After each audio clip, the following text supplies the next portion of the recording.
예레미야가 2장 11절부터 22절입니다. 내 눈이 눈물에 상하며 내 창자가 끊어지며 내 간이 땅에 쏟아졌으니 이는 딸 내 백성이 패망하여 어린 자녀와 젖 먹는 아이들이 성읍 길거리에 기절함이로다. 그들이 성읍 길거리에서 상한 자처럼 기절하여 그의 어머니들의 품에서 혼이 떠날 때 어머니들에게 이르기를 곡식과 포도주가 어디 있느냐 하도다. 딸 예루살렘이여, 내가 무엇으로 내게 증거하며 무엇으로 내게 비유할까? 처녀 딸 시온이여, 내가 무엇으로 내게 비교하여 너를 위로할까? 너의 파괴됨이 바다같이 크니 누가 너를 고쳐줄소냐? 내 선지자들이 내게 대하여 헛되고 어리석은 묵시를 보았으므로 내 죄악을 드러내어서 내가 사로잡힌 것을 돌이키지 못하였도다. 그들이 거짓 경고와 미혹하게 할 것만 보았도다. 모든 지나가는 자들이 다 너를 향하여 박수치며 딸 예루살렘을 향하여 비웃고 머리를 흔들며 말하기를 온전한 영광이라, 모든 세상 사람들의 기쁨이라, 일컫던 성이 이 성이냐 하며 내 모든 원수들은 너를 향하여 그들의 입을 벌리고 비웃고 이를 갈며 말하기를 우리가 그를 삼켰도다. 우리가 바라던 날이 과연 이 날이라. 우리가 얻기도 하고 보기도 하였다 하도다.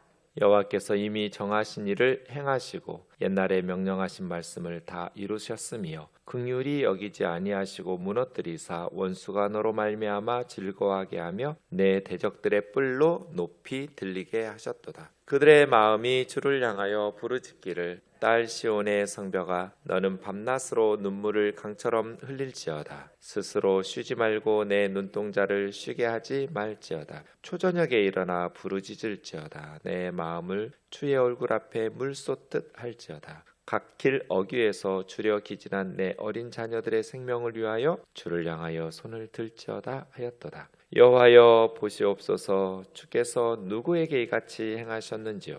여인들이 어찌 자기 열매 곧 그들이 낳은 아이들을 먹으며 제사장들과 선지자들이 어찌 주의 성소에서 죽임을 당하오리까?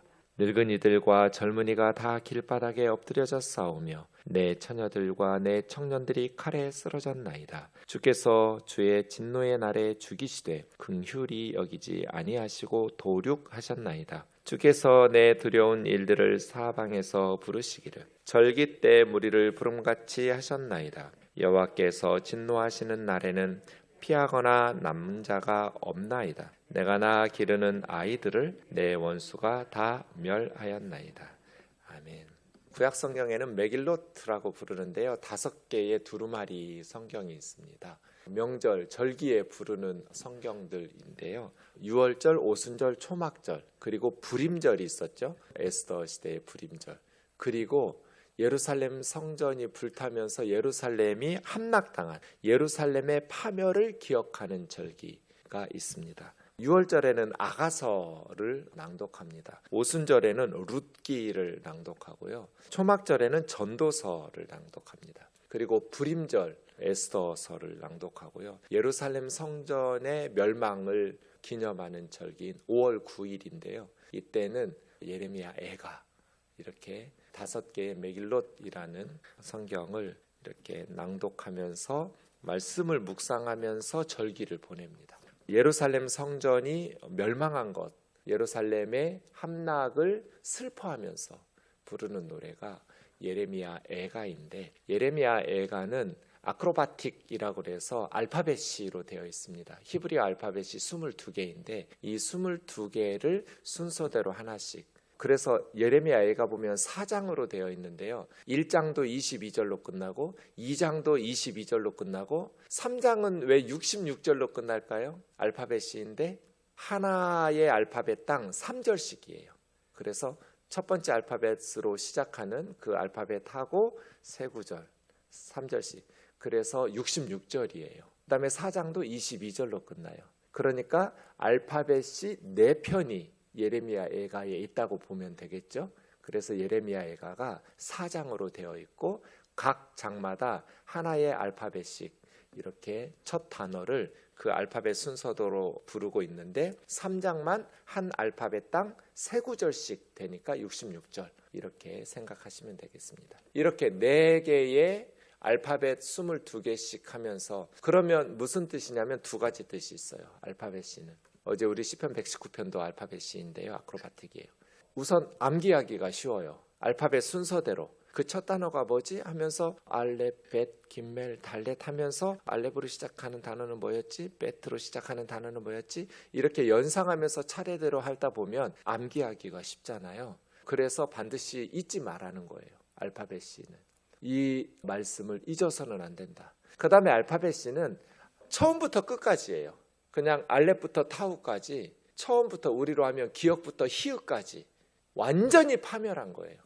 완전히 무너지고. 왜냐하면 알파벳 22개로 시작하는 것이 다 탄식하고 예루살렘 멸망을 슬퍼하는 애가잖아요. 애가, 슬픔의 노래거든요. 그런 의미에 있어서 하나는 순서대로 쓰면서 잊어버리지 마라. 암기해라. 또 하나는 처음부터 끝까지 완전히 무너진 파멸. 오늘 말씀에도 그런 구절 표현들이 나오는데요.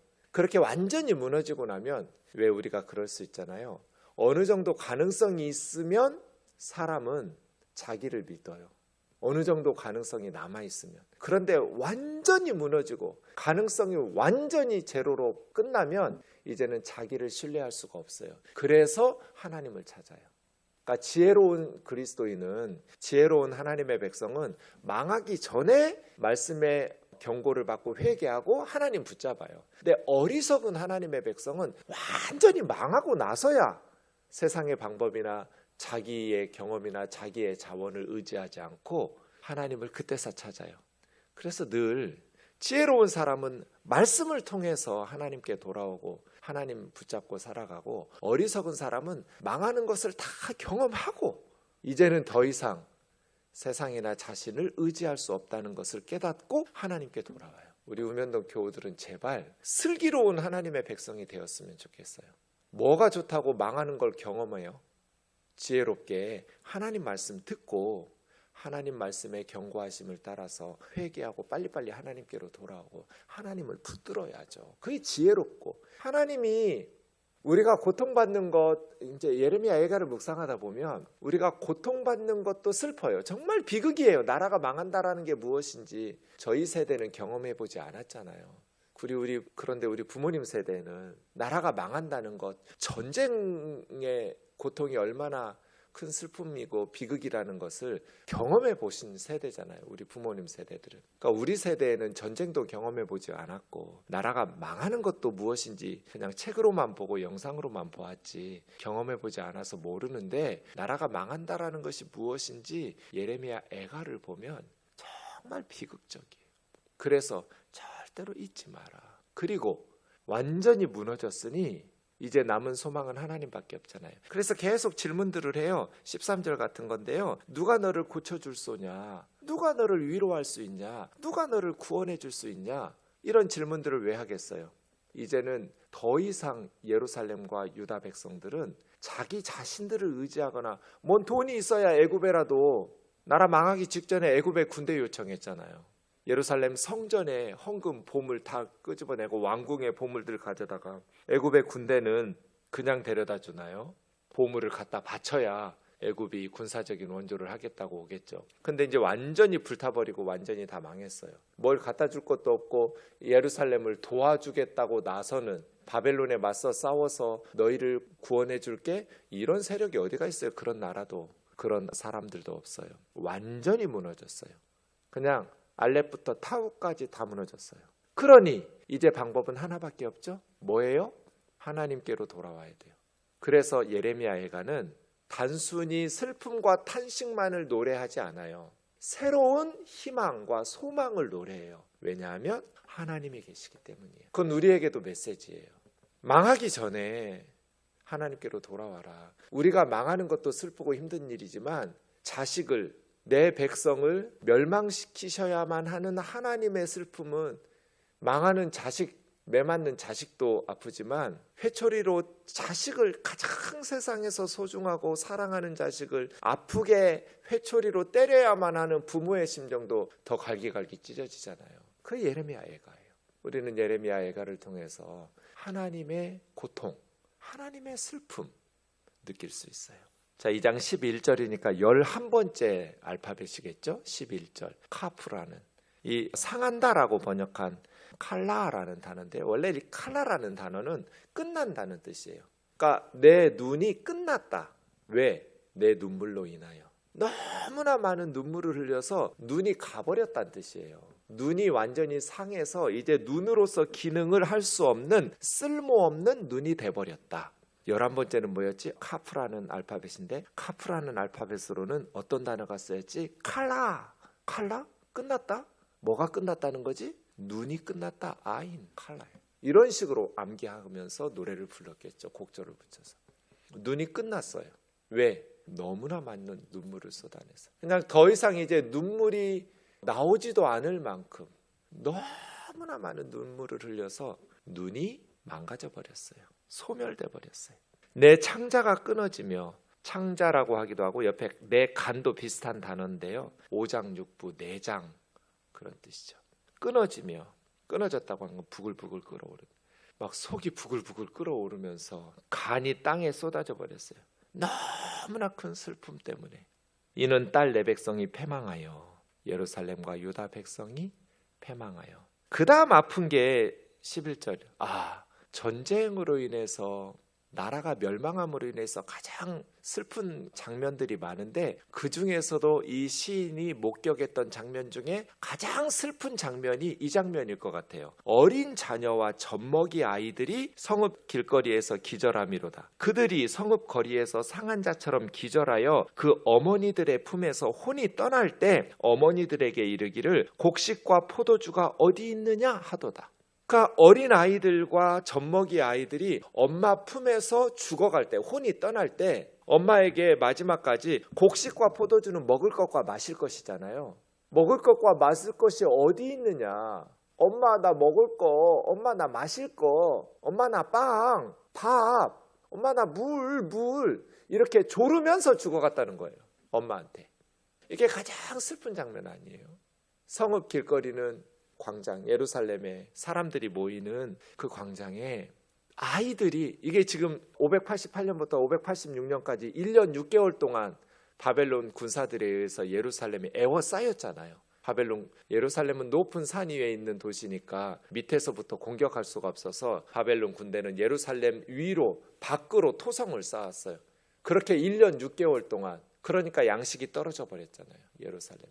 그래서 뒤에도 나오지만 어떻게 내가 낳았던 어미들이 자기가 낳은 자식을 잡아먹냔 말이에요. 엄마가 먹은 밥을 먹고 뱃속에서 10달을 살았는데, 엄마가 마신 물을 먹고 뱃속에서 내 새끼가 10달을 한 몸이 되어서 엄마랑 살았는데 그 자식을 어떻게 엄마들이 삶아먹냔 말이에요. 이게 전쟁이고, 이것이 나라가 멸망한다라는 비극이에요. 이것이 부모들의 죄의 대가로 자식들이 당하는 고통이죠. 이게 가장 비극적인 사건 아니었을까요? 예레미야 애가의 저자가, 이제 우리는 예레미야로 보는데 원문을 보고 성경을 보면 저자는 미상이에요. 누군지는 모르지만 유대 랍비들도 그렇고 뭐 개신교, 천주교 다 저자가 예레미야일 것이다라고 하면서 예레미야라고. 원래는 에카예요. 에카는 탄식하는 소리예요. 아이고 하는 그런 의성어인데요. 우리는 예레미야를 더 붙였죠. 그게 이제 70인경에서부터 그렇게 붙여서 그래요. 히브리어 이스라엘 말로 된 원문을 그리스 말로 번역한 게 70인경이에요. 그 70인경에서 예레미야의 이름을 이 성경에 집어넣었어요. 예레미야의 애가, 이런 식으로. 원래는 그냥 애가예요, 애가. 근데 예레미야라면, 혹은 저자 미상이니까 다른 저자였다면, 이 예루살렘의 멸망의 비극을 목격했던 장면들 중에 가장 가슴 찢어지게 아팠던 장면이 바로 이 장면이에요. 어미들이 자식을 삶아먹었다. 아비들이 자식을 잡아먹었다. 그리고 어미 품에서 젖먹이 자식들이 혼이 떠나면서 죽는 순간까지 엄마한테 졸랐다. 먹을 거 달라고, 마실 거 달라고. 곡식과 포도주가 어디 있느냐. 엄마 먹을 거, 엄마 물, 이래가면서 죽었다는 거잖아요. 이것을 목격한 것이 그 어떤 비극보다 그 장면이 잊혀지지가 않는 거죠. 오랜 시간이 흘러도.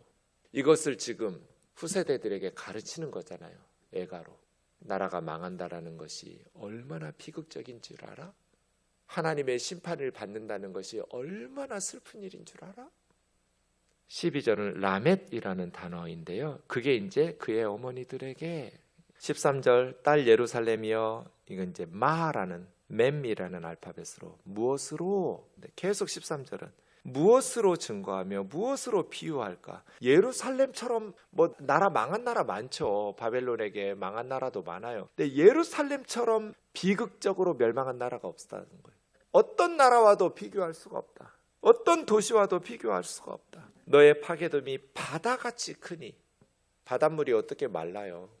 강물이나 쫄쫄 흐르는 시냇물이 아니, 바다같이 태평양, 인도양, 대서양같이 바다같이 너의 파괴됨이 크니 누가 너를 고쳐줄 소냐? 이거는 대답이 있죠? 이 질문의 정답은 뭐예요? 하나님밖에는 없어. 그래서 예레미야 애가는 탄식의 노래인데 탄식으로 끝나지 않고 희망의 길을 보여주는 거예요. 우리도 마찬가지예요. 슬픔과 탄식, 실패와 넘어짐. 넘어지지 않는 인생이 어디 있어요?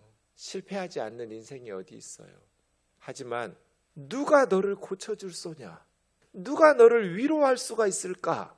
정답이 하나 있죠. 하나님이시죠. 하나님께서 너를 고쳐주시고 하나님께서 너를 위로할 수 있어. 요즘 한강시 책을 많은 국민들이 읽고 있잖아요. 저도 읽고 있어요. 작별하지 않는다라는 소설, 제주 4.3 사건 소설이더라고요. 제가 그 소설 읽으면서도 가장 가슴 아팠던 것이 오늘 본문하고 똑같았어요. 4.3 사건 때 제주도 바다 모래사장에서 한 마을을 몰살시키는 장면들이 나오는데 그중에 갓난아이들, 어린 아이들까지 다 총살시켜서 바다로 다 썰물에 떠내려가서 목격자가 그 다음날 아침에 가보니 아무것도 바닷가에 남아있지 않은, 그리고 바다에서 난 것을 먹지를 않았대요. 그 이후로 그 시체들 다 물고기들이 뜯어먹지 않았을까. 그런 증언들이 소설 속에 나오는데 아이들이 죽어가는 장면이 가장 슬프더라고요. 그 어떤 비극보다도 부모들의 죄 때문에 죄 없는 어린 아이들이 희생을 당할 때. 그럼 14절, 이 14번째는 눈이라는 알파벳인데 나비라고 해서 선지자들이에요. 너희 선지자들은 뭐 했냐 하면서 선지자라는 단어를 떠올릴 때 선지자들만 제대로 된 하나님의 말씀을 전해주었어도 나라가 망하지 않았을 텐데, 선지자들이 헛되고 어리석은 묵시를 보았으므로 너의 죄악을 드러내어 내가 사로잡힌 것을 돌이키지 못하게 하였도다. 거짓 경고 미혹하게 할 것만 선지자들이 보았도다. 예루살렘이 멸망하기 전에 그랬죠. 선지자들만 예레미야 선지자처럼 바른 하나님의 말씀을 전했어도 너희 이러다가 망한다, 회개하고 하나님께로 돌아와야 된다, 우상 숭배를 버리고 말씀에 순종해야 된다, 선지자들만 제 역할을 해줬어도 예루살렘은 망하지 않았을 거예요. 근데 거짓 선지자들이 너무나 많았어요. 15절 박수치며, 사메크라는데 사파크라고 그래요. 박수치며, 박수를 쳤지. 누가? 지나가는 사람들이 우리 멸망하는 걸 보면서 비웃고 머리 흔들고 박수치면서 온전한 영광, 모든 세상 사람들의 기쁨이라고 일컫던 성 아니야? 우리가 아픈 것도 괴로운데 박수치는 놈들이 있어요. 옆에 모압, 에돔, 암몬, 블레셋 이런 나라들이겠죠. 예루살렘의 멸망만 바로. 16절은 벌리며라고 했어요. 모든 원수들이 입을 벌렸어요. 비웃고 이를 갈면서 우리가 그를 삼켰도다. 우리가 바라던 날이 과연 이 날이다. 얻기도 하고 보기도 하였도다. 17절은 행하다, 아싸예요. 아인이라는 단어. 뭘 행하셨지? 누가? 여호와께서 행하신 거야. 예루살렘의 멸망은 바벨론의 군대가 아니야. 그 역사의 진정한 주인이신 배후의 여호와께서 작정하신 일이야. 하나님께서 행하신 일이야. 하나님께서 정하신 일을 행하시고 옛날 명령하신 말씀을 이루셨으며 긍휼히 여기지 않으시고 무너뜨리셨어. 하나님께서 행하신 일이야. 왜요? 예루살렘의 죄 때문에. 하나님께서 그렇게 선지자들 보내셔서 말씀을 전하시고 돌아오라고 회개하라고 하셨는데 회개하지 않고 거짓 선지자들 말만 듣다가 우리가 망한 거야. 이 일은 하나님께서 행하신 일이야. 그러면 회복도 하나님께로 돌아갈 때 가능한 거죠. 18절 부르짖다, 짝 그 차대예요. 주를 향하여 부르짖기를, 딸 시온의 성벽아 밤낮으로 눈물을 강처럼 흘려라. 쉬지 말고 눈동자를 쉬게 하지 말지어다. 19절 일어나 쿰이에요. 코프. 너희는 초저녁에 일어나 부르짖어라. 어린 자녀들의 생명을 위하여 주를 향하여 손을 들어라. 기도하라는 거예요. 20절 보다라는 거예요. 누가 보아야 돼요? 하나님이 보셔야 돼요. 그래서 가장 중요한 게 저는 20절 같아요. 여호와여 보시옵소서. 하나님이 우리의 상황 보셔야 돼요. 하나님이 외면하시면 우리는 소망이 없어요. 그런데 하나님께서 고통 속에서 부르짖는 손을 들어 어린 자식들을 위해서 기도하는 우리들을 보시면 구원이 일어나죠. 그래서 우리도 20절처럼 기도해야 돼요. 여호와여 보시옵소서. 누구에게 주께서 이같이 행하셨습니까? 여인들이 자기 열매 자기 낳은 아들들을 먹사오며 제사장과 선지자들이 주의 성소에서 죽임을 당하오리까? 왜요? 하나님 이 비극을 보시옵소서. 우리의 죄악을 용서해 주시고 하나님 회복시켜 달라고. 21절은 쉰 엎드러지다예요. 쉰이라는 사카하브라는 이 샤카하브라는 날 누가 엎드러졌지? 늙은이와 젊은이가 다 길바닥에 엎드러졌다. 늙은이들도 엎드러졌고 젊은이들도 엎드러졌다. 늙은이가 엎드러지는 건 그렇지만 젊은 애들은 왜 엎드러졌대? 처녀들과 청년들은 칼에 쓰러졌어요. 마지막 22절 타우 부르시다 티크라라는 말. 부르셨다. 누가? 주께서 사방에서 부르시기를 절기 때 물을 부름같이. 그래서 여호와께서 진노하신 날에 피하거나 남은 자가 없었습니다. 내가 낳아 기르는 아이들을 내 원수가 다 멸하였습니다. 이렇게 내 편의 알파벳 10편을 순서대로 부르면서 절대로 잊어버리지 마라. 그리고 하나님만이 유일하신 구원자이시고 하나님만이 이 비극적인 역사를 회복시켜 주실 수 있는 유일한 소망이라는 것을 기억해라.